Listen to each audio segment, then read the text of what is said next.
l'Aveyron c'est grand, et même si on a des belles routes, il faut aller d'un point à l'autre.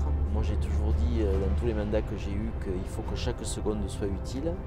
On ne part jamais en déplacement tout seul, on est toujours accompagné de ses faux amis, de ses satanés paraffeurs. C'est en fait ça la courroie de transmission entre les élus que je suis, et puis les équipes qui nous accompagnent. Voilà, donc la voiture est un bureau mobile en fait.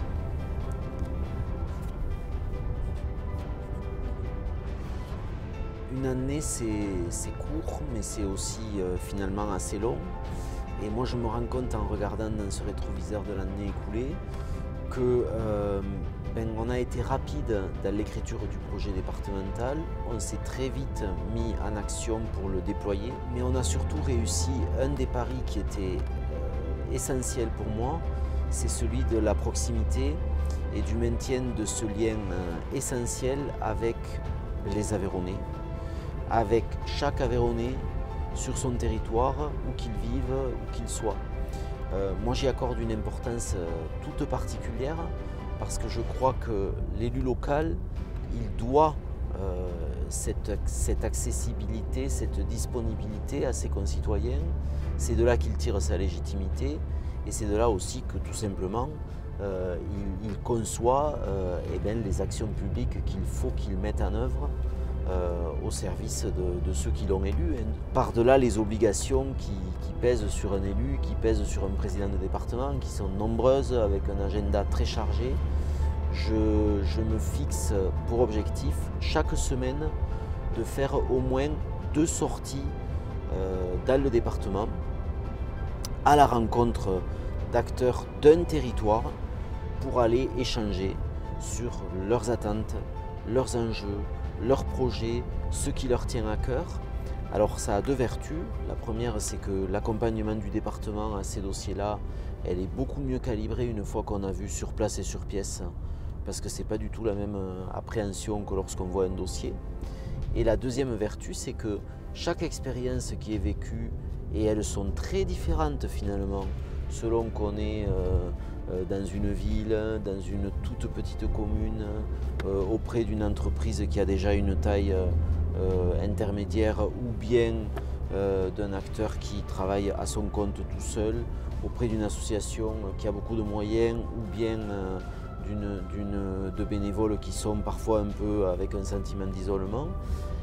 Toutes ces réalités, elles nourrissent notre vision de ce qu'il faut que nous soyons capables d'apporter aux Aveyronnais dans leur ensemble.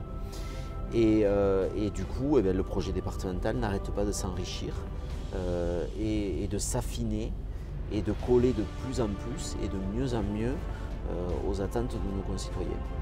Moi je le fais, on est aujourd'hui dans un déplacement qui nous conduit de l'est du département à l'Aubrac.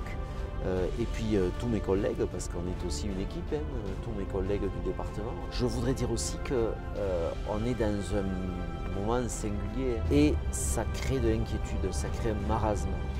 Et moi je pense qu'une des clés pour se sortir de ça, pour affronter cette situation, c'est la confiance qu'on doit donner ou renforcer aux territoires, qui ont la capacité à être inventifs, qui ont la capacité à être dans la spécification des réponses. Nous en Aveyron, ce qu'on veut faire, c'est pas du tout être un monde à part du reste de la France.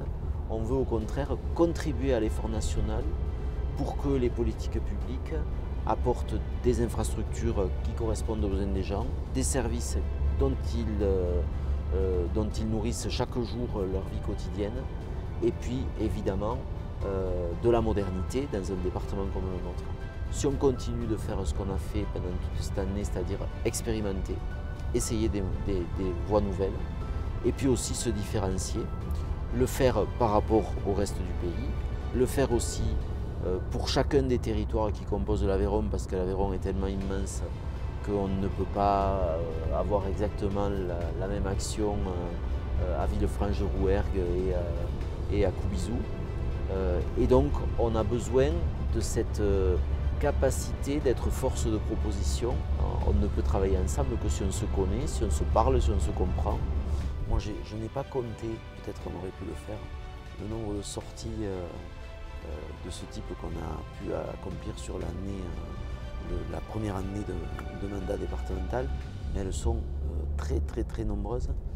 Et on en revient toujours avec un enrichissement, avec une idée nouvelle, avec quelque chose qu'on n'avait pas nécessairement complètement bien pesé, avec aussi des visages, des expressions, des énergies dans la tête, parce que quand on va rencontrer les gens chez eux, ils veulent nous montrer ce qu'ils ont déjà fait, ils veulent surtout nous montrer ce qu'ils sont en train de vouloir faire et le soutien dont ils ont besoin de la part de l'échelon départemental. Et partout, je trouve, malgré tout ce contexte pesant, il y a aujourd'hui de très beaux projets et je trouve que ça rend ma mission, les fonctions que j'exerce vraiment passionnantes.